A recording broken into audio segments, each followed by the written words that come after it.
Good evening, ladies and gentlemen, and welcome to Atlantic Bushcraft Adventures. Tonight, we are on episode 213, and as requested, we have joining us tonight, Jonathan. So, Jonathan, as you folks may remember from episode 198, I believe, you were out on a little adventure, and you had to hit your SOS button, so we did a show on that. We talked about it. There were some questions that came from it. We invited you on. You were nice enough to come on with us. So before we get into that, why don't you introduce yourself now? Tell us a little bit about you and how people can find you, because you do, as you know, we're kind of bushcrafters. That's our thing. But you kind of live. You're a man of many hats, is what I've been learning as I've been kind of doing some research on you. Yeah. So my name is John Conti. It's JONCONTI. You can find me pretty much YouTube, Instagram, Facebook, just using that name. It's the name of my YouTube channel. I am a videographer, I guess you could say. I have my own photo video business. I've been doing that for like 12 years now, and mostly in the travel sector of things, especially Idaho travel. And yeah, one thing led to another. I did shows, like travel shows for our local state here.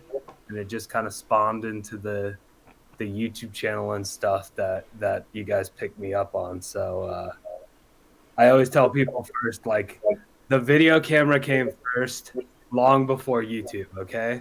Like, I was walking around with that camera before there were Reels and TikTok and everything like that. So it was kind of natural to just start the YouTube channel, kind of throwing my work on there. Kind of have to do it now.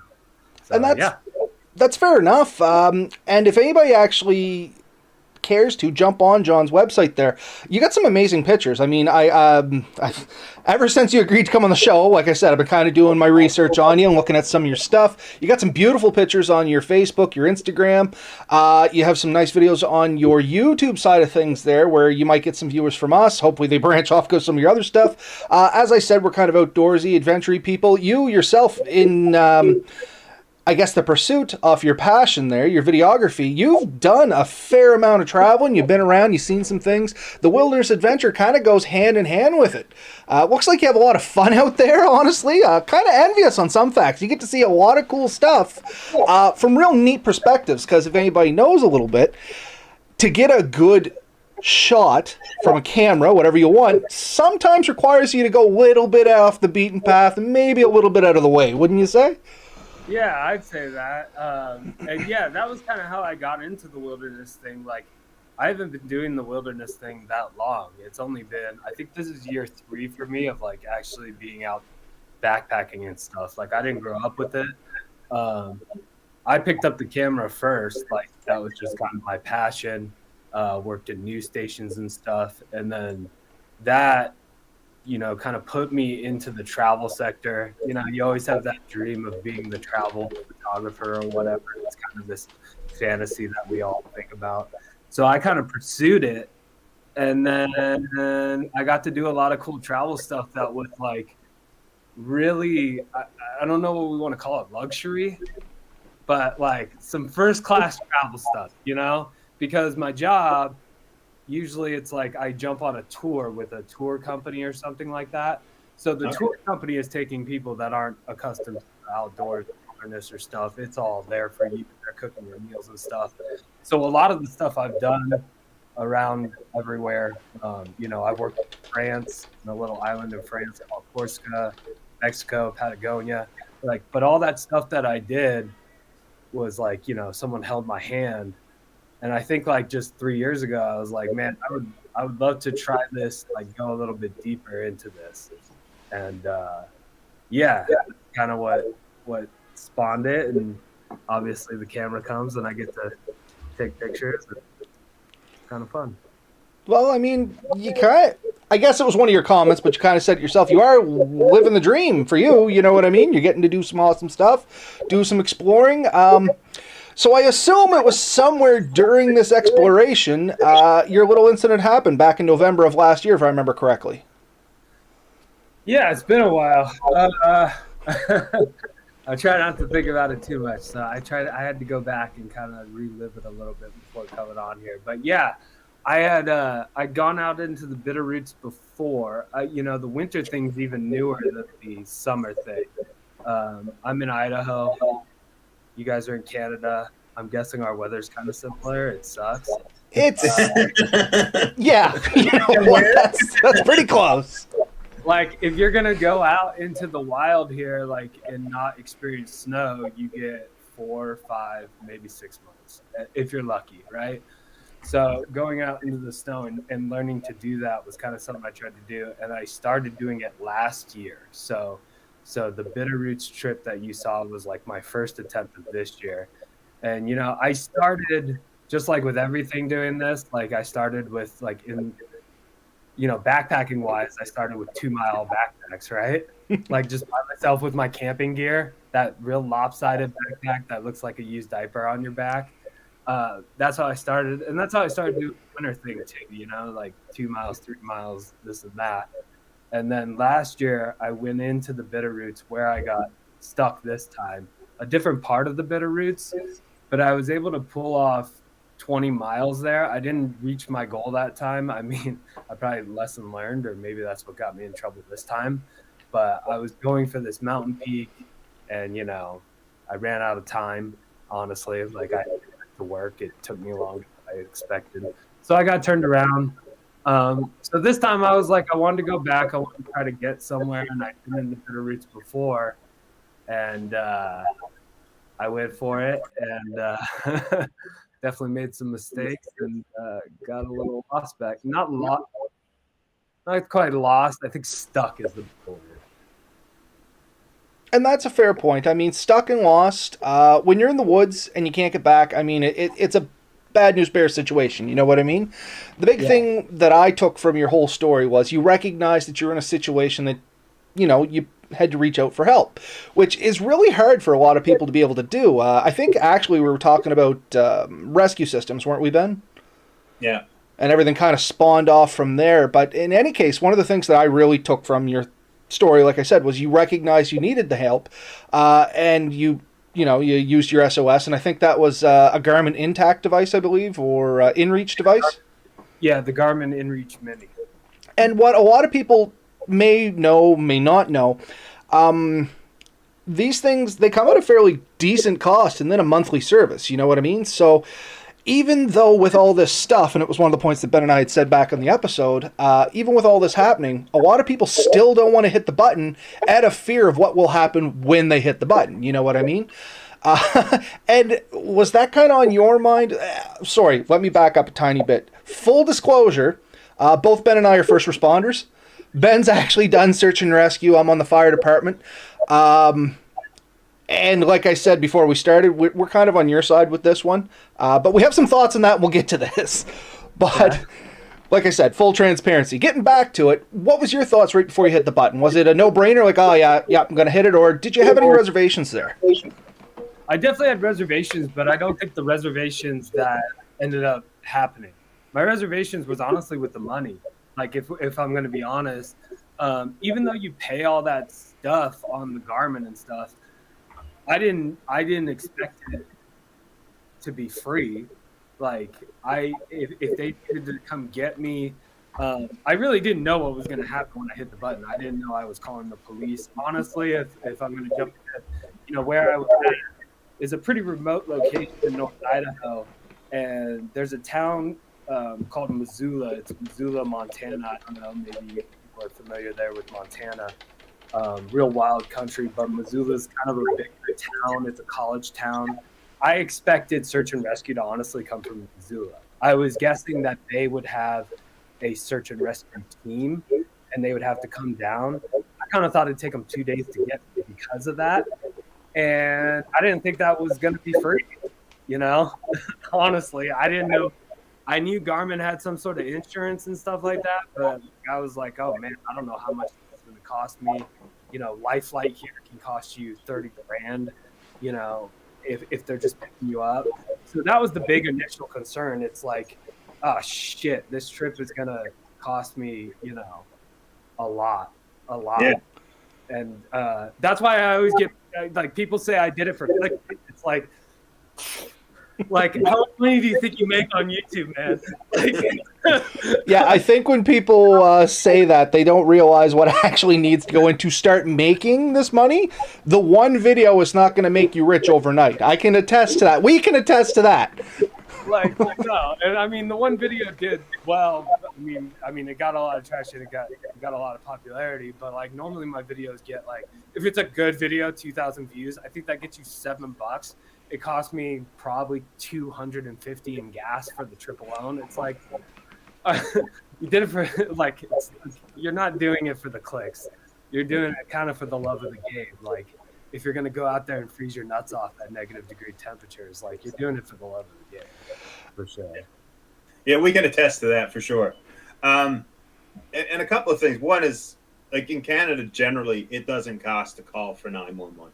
It doesn't cost to call for search and rescue. But there has been debates in the past, especially with like marine rescue. If people are doing something really foolish, like if someone says, I'm going to go across the Atlantic on a piece of foam and a plastic bag as a sail, and I get in trouble, should the taxpayers have to pay for that? That's been a legit question. But I mean, one of the things we've thought about, and we've talked about a lot, because like he said, I was a search rescuer. We actually, we train a lot to go help people, and we expect to have to go in, and we don't expect much in return. Maybe a thank you, but really just knowing that you're home and safe is the thanks that we're really looking for. So for here, that's never been a big thing, but a lot of people don't know the process. And here in Canada, you hit that button, it's the same thing. It's the RCMP generally gets the call, and they make the call if search and rescue gets pulled. If it's a fire department like Robert's done, or if it's just an ambulance. In some cases here, it's one of those combinations. It's not always the search and rescue to get called. And one of the things is if they think it's a medical thing, it's the likelihood of search and rescue getting called actually goes way down. Mm-hmm. Right? Because they're not necessarily medically trained, they're rescue trained. So people don't always know the consequences, but we've always told people, if you think you're in danger, don't wait till you're in danger, because then it's too late. Like, had you waited until you ended up with frostbite or whatever, then you could have been coming out of there minus toes or worse, right? Yeah. So, yeah.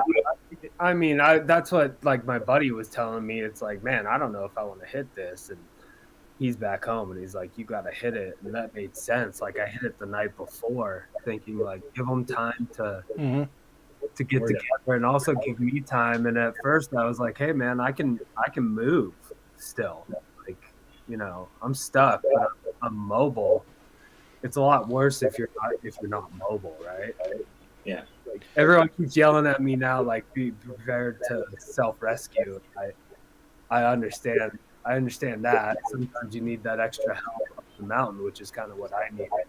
But definitely hitting that button before you can't move at all, like I thought that was important.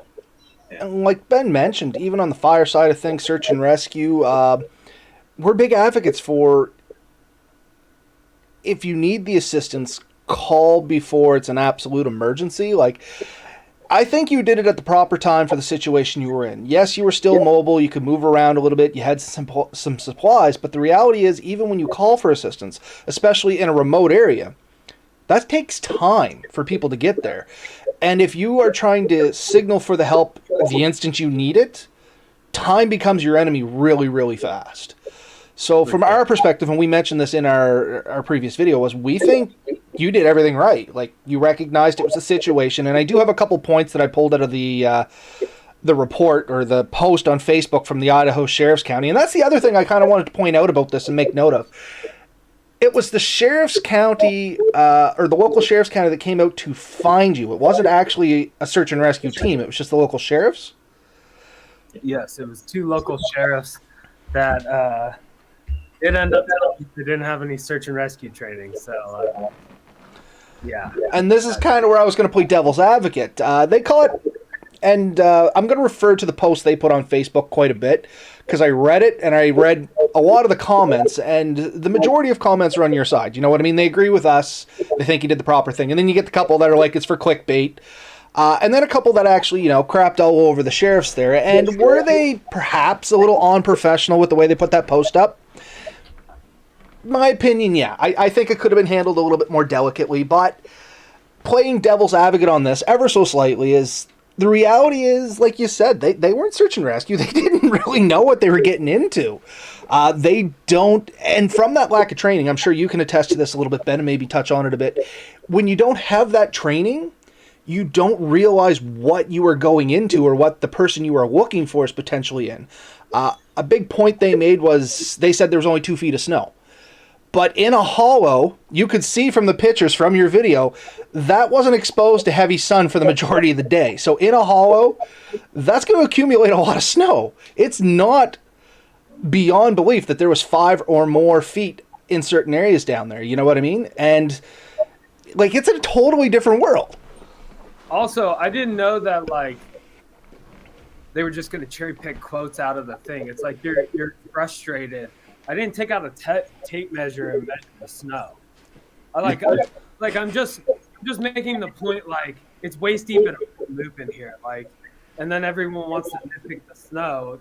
I'm like, I've got a 50-pound pack. I weigh 210 pounds, and I'm trying to hike up this mountainside, and it's hitting my waist. All right, it's obviously not 5 feet. I know I'm 6 feet tall, so it should come up to here. It's thick snow, all right, guys? Like, that's basically it. And it's making my movement tough. And, yeah, I didn't know that I was going to have to, like, explain just my hyperbole of 5 feet versus 2 feet to a million people. Sorry. No, but that's the thing. It was one of the things that was hit on, and I'm like, it makes sense. The guy was in a hole that was getting no sun. Yeah, I mean, that's the other thing. It's like, you're in that canyon, and I've got the lake there. When I hit for help, that was one of the problems I was having. And one of the mistakes I made is in the bitter roots that I did last year, all the creeks were open about the same time. I really based it on that, and I was having problems finding water. And when I hit that SOS button, I was right next to my water source, which I thought was a good place to hit it. It's like, if they want me to stay, I have everything I need to survive, right. But then they told me to move. So I'm able to move across the lakes. I got to kind of come up out of a drainage into the lakes, and now I'm in that real big basin. And, they said I need to get up to this road, which, if you look on a map, isn't that far away.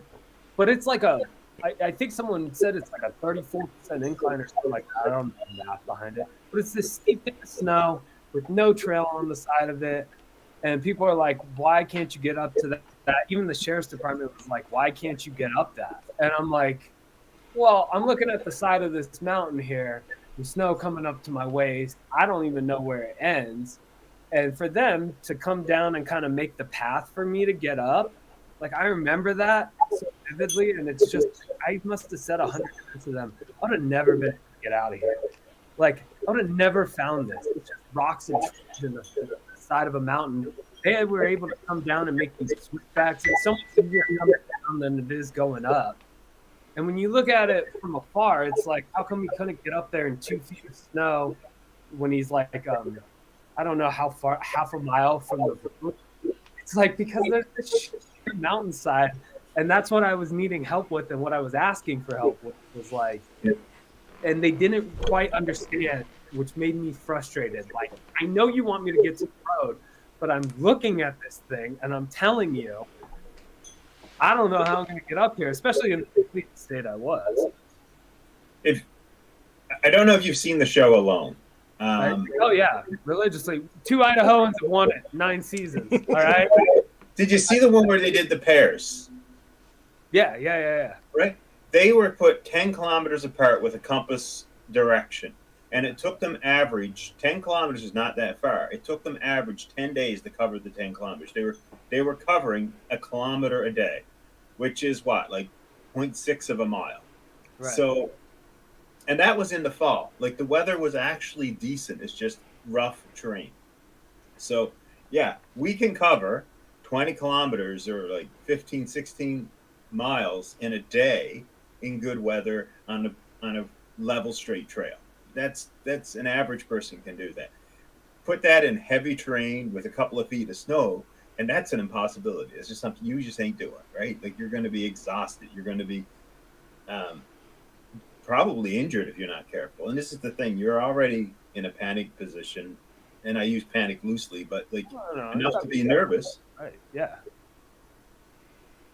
With the snow being bad, with a pack on your back, and you're like you see, you're almost angry at some of this, like trying to get up, and they're not giving you the assistance you needed and wanted. Like this is something from search and rescue. We would not have wanted to put you in that position. In the groups I've worked with, because that's a recipe for an injured person, and now we have a much harder job of getting you out. So ideally, we'd have someone break a trail into you. We'd come back with a sled board, which may or may not need to put you on. Maybe some gear, something to help separate your gear too, like take the load off you. Yeah, and I mean, like that was the other thing is here in that time of year. I think it gets dark around, no joke, 4 o'clock. Yeah. So I think by the time I got to the bottom of that hill, it was 1. And they made a lot of fun of me because I started setting up camp at that time. But I was exhausted, and I'm like, listen, if I have to make this push, I'm not starting at 1 after I've hiked 2 miles. Like, it's like that's really tough.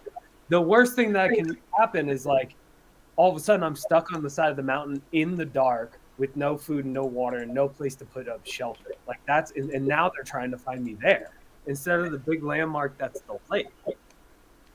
Which was another thing I found interesting on this, and I was hoping you could weigh in on this one, Ben. Why would they get him to leave the lake? I watched your video, went back and read the report again, and they were very insistent on you trying to move away from an open area where you could be easily visible. Now, as a firefighter, that goes counterintuitive to what I've been trained. But Ben, you know a little bit more about this. So what's the thought process there, man? It's hard for me to. What I'm assuming, I have a couple of assumptions, and maybe it's at some point that police force would like to reach out and talk to us. I don't know. But A, I don't think they had the training.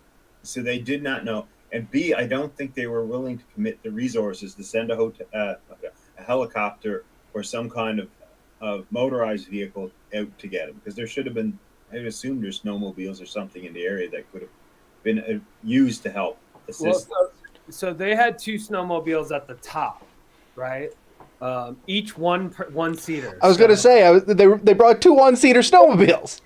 For 3 people in all our gear, they bought 2 one-seater snowmobiles, which means they were really serious about it. But yeah, they not even a sled, right? What? And not even a sled to hook to the back of it. Not even a sled. I remember we got up there and they had them stuck because they had kind of driven them down a little bit. Kind of had them stuck and they couldn't get them turned around. So I also, with the 3 of them, had to, me and another officer, while one officer was on the sled, had to, lift the back and spin the thing around to get it. And then it was 17 miles back to the car, and I'm sitting there. I remember we had to stop a couple times because my body was like, I don't know what that is, but when you're so dehydrated, you just start to get cramps. You ever lay in your sleeping bag, your feet cramp? Okay, so that was starting to happen throughout my entire body. So you're hanging on to the back of that snowmobile, and all of a sudden you feel like you're having this seizure, and we'd have to stop, and I'd have to kind of stretch my cramps out, and then I'd get on the back again, butt to butt, a moon landing with him, and just kind of hold on. And so yeah, the whole process seemed crazy to me. Based off that sounds like they didn't bring you any kind of an electrolyte replenishment or food along with this either, did they? No, the one guy didn't have any water. One of the rescuers. I remember that. He was eating snow. And I was like, you're out of it? He's like, I drank all my water. I'm like, oh, okay. I've been on a few rescues, and I've been debriefed on a few rescues. And this is not to knock the police department in the least. But some of the stuff we've seen them do and seen them say would shock you. And it is based off, these guys are well trained in what they do. So criminal investigations, how to drive cars at high speed, all this, like the law. They're not trained as search and rescue people. And so they weren't prepared. We had guys who didn't properly understand how compasses work, or how navigation in the woods works, or why you shouldn't go into the woods in complete bunker gear while looking for a lost person. And anyone who doesn't know what bunker gear is, it's what, 50 to 70 pounds of heavy gear meant to protect you from fire. And it's very little use in the woods. I was going to say, it's not great for a leisurely walk. No. And what was happening, because a lot of times, like in a rescue situation, it can become a criminal investigation. Or just trying to find something, that you actually destroy the evidence of where the person is, by sending too many people in and sending the wrong resources in. So that's why we have specialties in this stuff. The other thing I wanted to kind of bring up is, I mean, I don't want people to be afraid to take these the Garmin InReach. I think Motorola just came out with the Defy system, which I was kind of interested in. And I think I've heard Apple now has something in their newer phones. So these are devices that we can hit to call for help. And I think it's important to know that is there and it is useful. But it's also important to be aware of what are the risks that when you do it. Like, it doesn't guarantee someone's going to come get you right away. And that's an unfortunate thing, because a lot of us depend on this in an emergency. And we've recommended it in the past. If you're going to go into the woods, it's a good thing to have. Now, truth be told, neither me or Robert own a system like that. Do it. I'm getting there. It's in the plant, right? And this is something that's a known risk for us, right? And it's always been like, is this, we have other gear that we've been buying. And it's always been like, I've gone with other people who take them, and I've always been jealous. I think it's definitely worth the money. Oh, I think it's an amazing system. Anybody that goes out in the woods, and I mean, do not take example from Ben and I. It is an amazing system. If you're going to areas where you're not familiar with and terrain you're not familiar with dealing with, these things can literally save your life. Like, as we say, yes, we do. Especially if you're going, like I go alone. Yeah. Exactly. So, and it's a big reason I avoid the solo trips, because I'd like to do more solo trips, but I am aware that it is very easy to get lost, hurt, injured, sick, or the weather turn. And if you're by yourself, it's a lot harder to look after yourself in those situations. So it's almost an essential, really, it truly is, to have some kind of system to reach out for help. If you're going to solo without that, try to make sure you're within cell phone range. You have a backup way of charging your phone, because all these things can fail, right? And it's always great to have a good backup system. Yeah, I think, if I was going to, and this is, it's kind of unfortunate, a lot of people don't have these resources, but it's like, here in Idaho, I know a lot of people with snowmobiles, a lot of people that reached out to me and said, like, next time just call me. Yeah. And it's almost like, can you build your own search and rescue team and then contact them with your Garmin? Because you can just text someone with your Garmin. Like I was texting my buddy Brett. It's almost like if I had some people that knew where I was and were into that kind of thing, could I hit them up instead? I mean, that might be, I don't know what you guys think about that. That alleviates the burden of all these people that say, well, you're putting, other search and rescue people, and like it's your own like system that you have in place, so you don't have to worry about bills. You can just buy them a case of beer later or something like that, and you don't have to worry about putting them in or whatever. There are a few other YouTubers that we associate with, and one of them has told me multiple times, and he won't do it now because, well, literally I'm way too far away. But there was a couple, and I won't necessarily mention their names, have listed me as their emergency contact for that sort of thing. Have told their wives, like, if I get lost, if I don't show up, you can call the RCMP, you can call it, but call Ben, because he'll come, he knows the area, and he'll come find me. Yeah. Because, they, I've camped with them before, I know what they would do, and they trust that, right? So I think it's important to have a network like that of people you can call. Say you're RVing, or you got your Jeep or whatever. People in Jeep clubs, they all have each other's numbers, and if they're going out and they get lost, you know, you could call a tow truck company, but reality is they're going to get you out and your machine may not be usable at the end. Or you call your buddies with the Jeeps and they'll come back with some spare parts and a couple of cases of beer and you guys will all make it out fine. Right. Yeah. There's definitely something to be said for that. I agree with that. So another question quickly, is this by any means the end of those adventures? Will you continue? I'll continue. I mean, I definitely took a step back. I didn't do anything else in the winter. I just got back from Las Vegas. I've been in Palm Springs and Joshua Tree. Like, I went to the desert for the rest of the winter. I actually just watched that video today. Like, I've been in the desert, man. Like, it's I'm not still soloing and stuff like that, but like, yeah, trying to get back into it. And I mean, it messes with your head. I don't know, especially the aftermath of it. It's like, a lot of people are like, I mean, just be thankful that they got you, and I am, and I was, and I wasn't.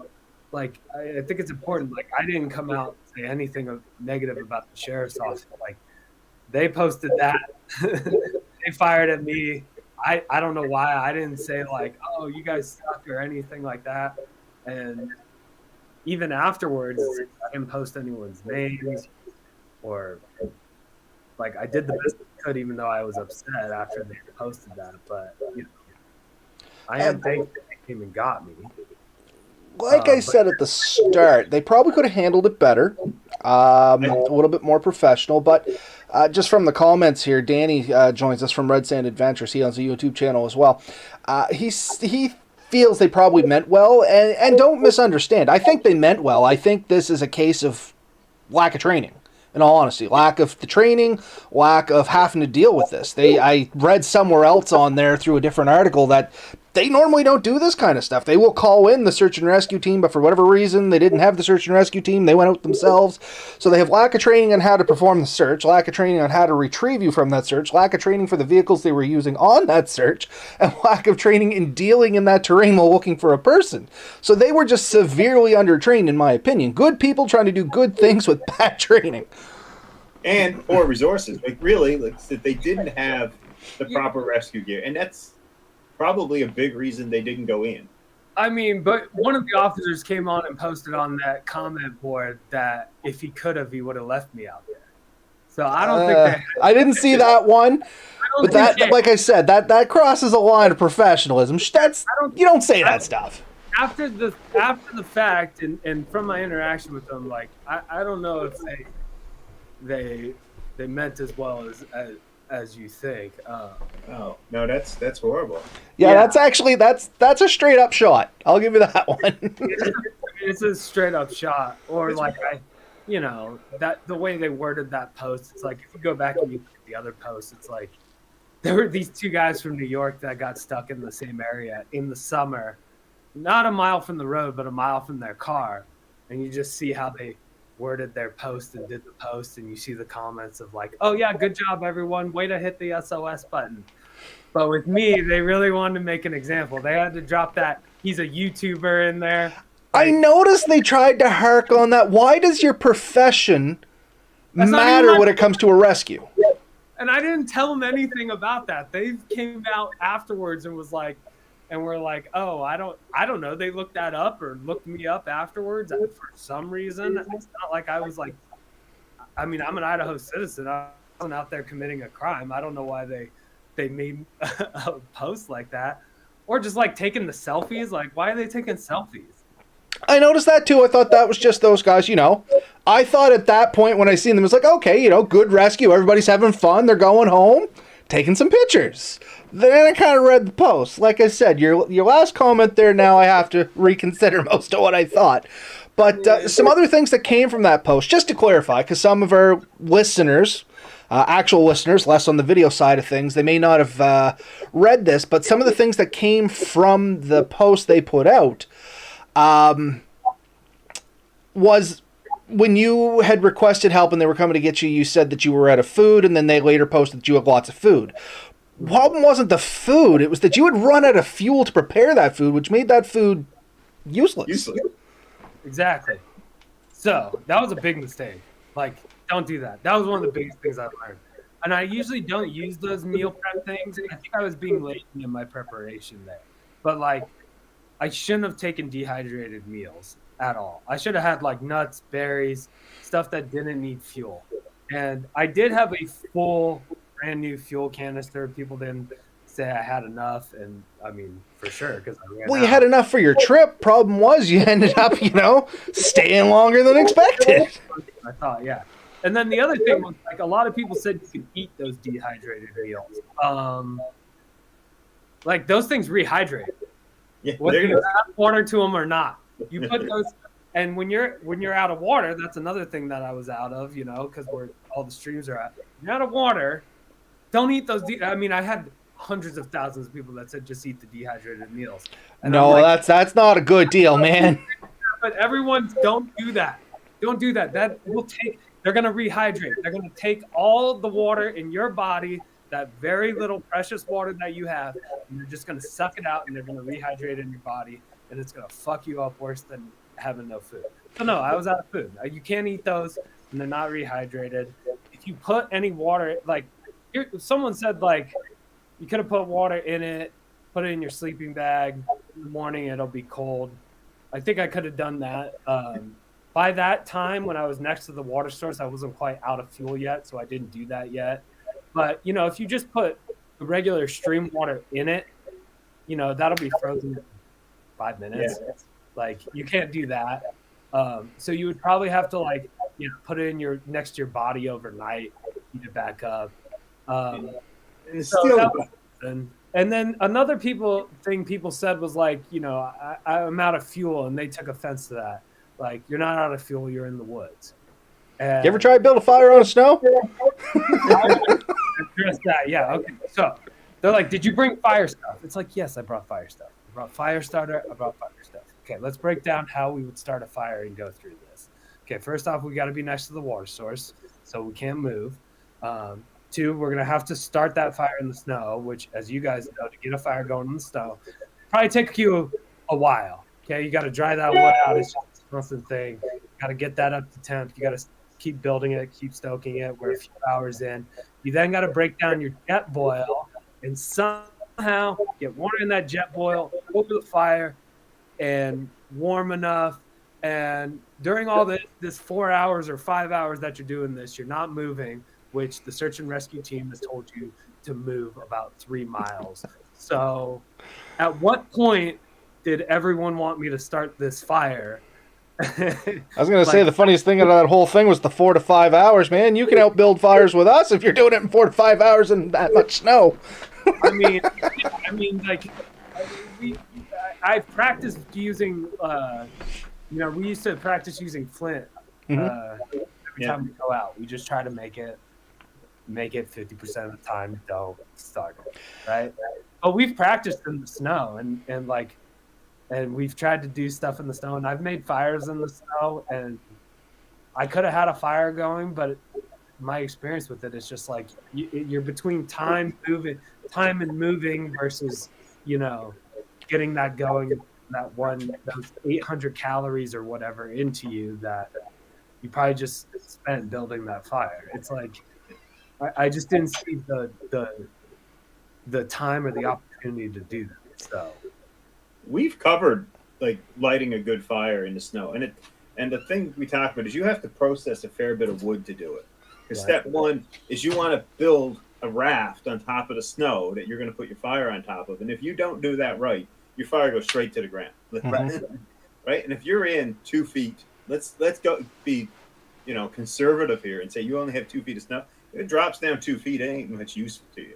If it drops down 3 and 4 feet, it's all you got a Dakota fire pit where a Dakota fire pit shouldn't be. Wrong state. Gotta go east. So the last thing I had on here that I kind of want to touch base on, and I was hoping to pick your brain on this one, Ben. The helicopter thing. They said they didn't want to land on a frozen lake. Now, there probably would be some sort of cost involved in that down there in the States.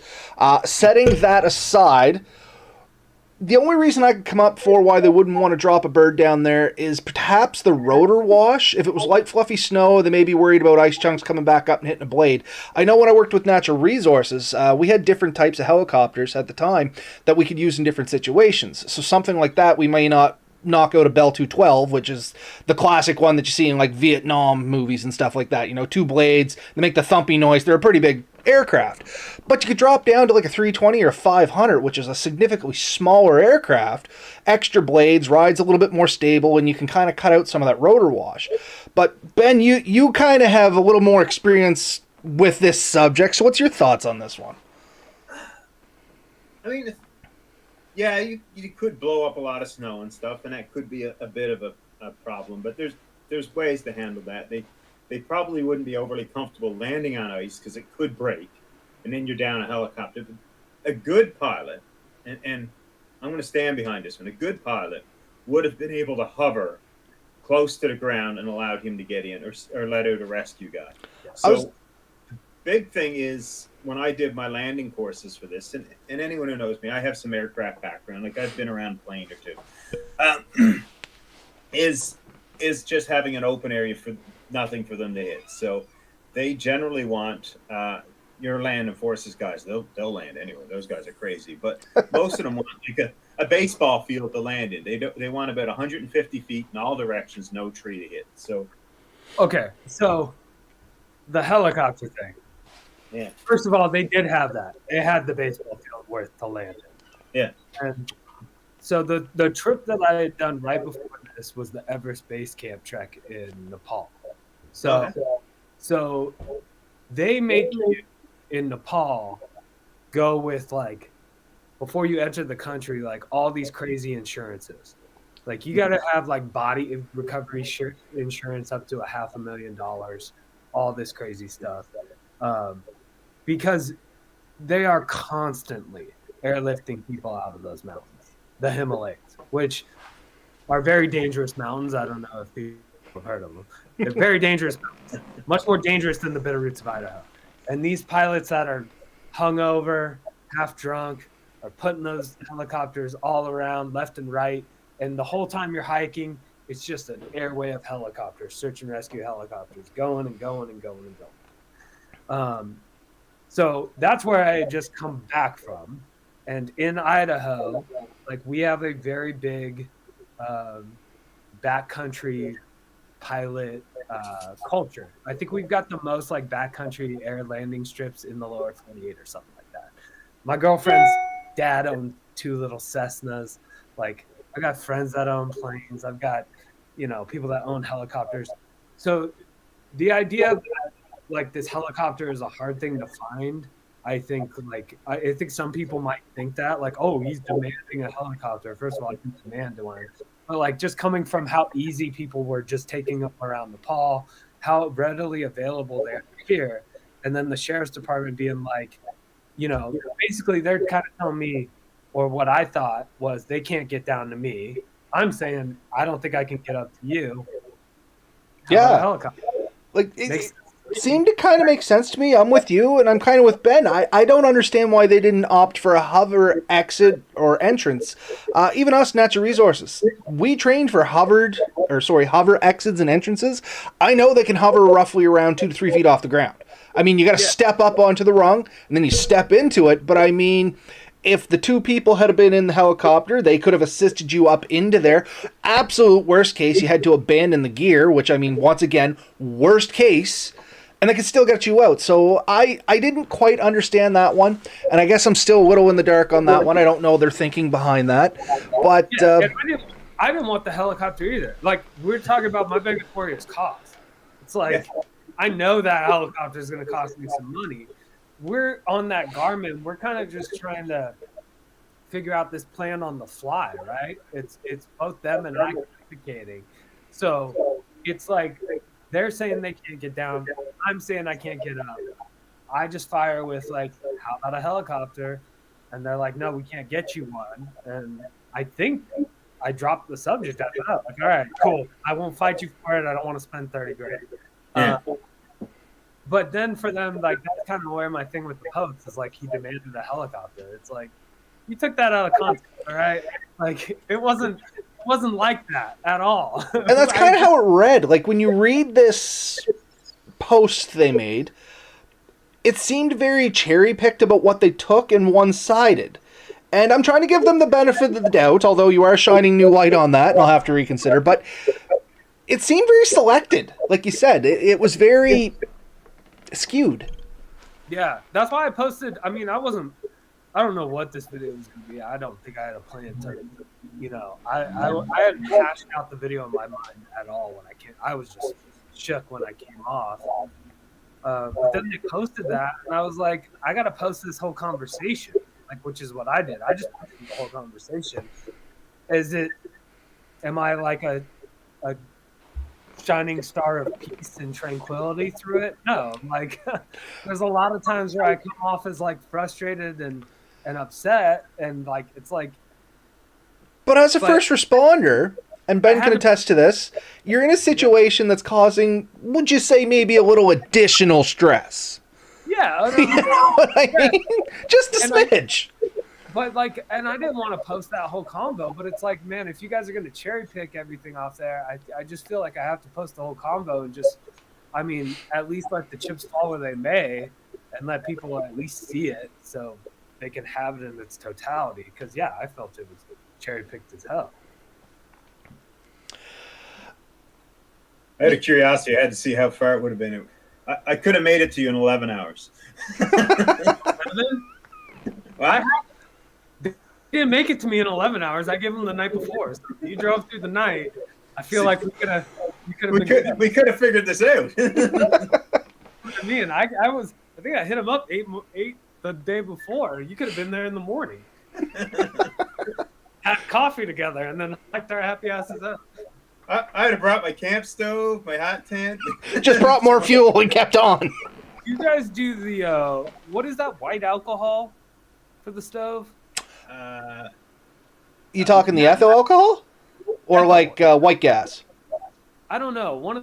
We do it all. Isopropane. How do you guys do your fuel in the winter? So, funny enough, we have a couple different things. We just covered this. We still got props on hand. So, a lot of stuff we run is stuff like this, which is kind of called camp fuel.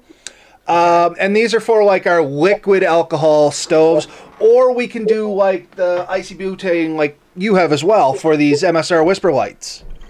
Oh, yeah, the whisper light. I've seen those. Everyone told me after they saw this. This thing will burn gasoline, diesel, kerosene, white gas, you name it. And you just pump it up and go. And the problem with the canisters is as the colder they get, the less power they make. Okay. So if you get a really cold day, you might even get them to light, right? So, yeah, they're really good most of the year. You know, in your area, probably 9 months of the year, the compressed gas ones are great. Yeah. But in the colder weather, they do lose some of their efficiency. And by some, I mean almost all. So that's a challenge. So that's why I bought this, because I'm planning on doing some more mountain camping. I just moved to the West Coast last summer, so I'm now out here much closer to you. Apparently, we could meet in the middle of about 5 hours. There we go. So yeah, you kind of use something like that. I know my white rings are annoying there, but if you can see, yeah, there you go. Yeah, as Ben said, these are great, and this is kind of my go-to. Not this can. This was for a storm we had here, but I got smaller backpacking ones, probably like what you took.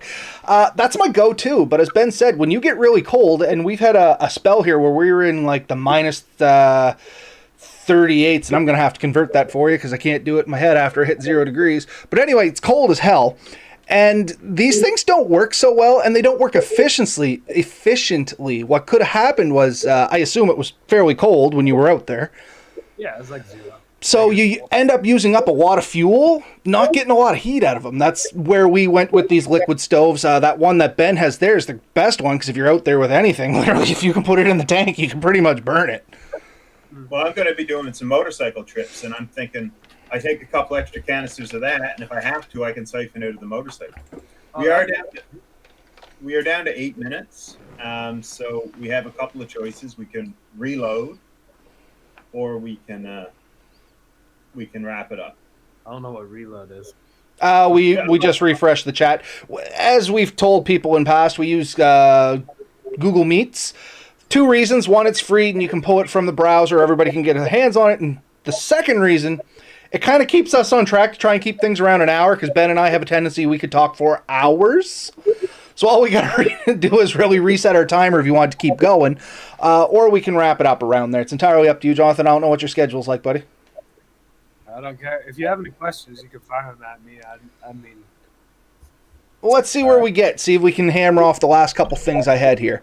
So yeah, I looked it up. Minus 38 Celsius is about minus 36 Fahrenheit.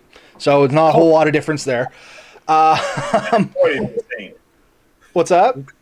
At minus 40, they're the same. Yeah, it's very close. So I think this stuff starts shutting down around minus 20 Celsius. So I'm going to say that's like minus 18, 17 Fahrenheit. But the liquid fuels, they take a little bit more priming. But if you ever do start these adventures again, definitely look into like one of those Whisper Light multi-fuel stoves. Tailor your stuff to where you're going. Might offer you a little assistance, might not. You know what I mean? Like, these things are pretty good, and there's ways to cheat with these. We've talked about them in prior episodes. Check that out if you're so interested.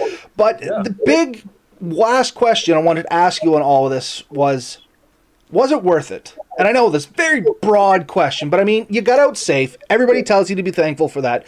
To you, and I hope you say yes to this, but to you, was it worth the experience? I know you're catching some ridicule and some backlash about clickbait and all that nonsense. I read the comments.